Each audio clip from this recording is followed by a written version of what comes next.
हे सगळे साहेबांना दिल्लीत भेटायला गेले, ते सगळे फोटो समोर आले.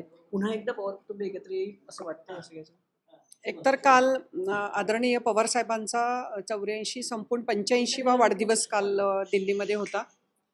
त्यामुळे हा एक कौटुंबिक प्रसंग आहे आणि कौटुंबिक हे आहे. त्यामुळे वाढदिवसाच्या निमित्तानं अजितदादा असतील, रोहित असेल, सुनेत्रा वहिनी असतील, पार्थ आणि जय असेल, हे सगळे त्यांना भेटण्यासाठी आणि त्यांना नमस्कार करण्यासाठी, शुभेच्छा देण्यासाठी गेले होते. मला वाटत नाही त्याच्यामध्ये काही राजकीय कारण असू शकेल तसं.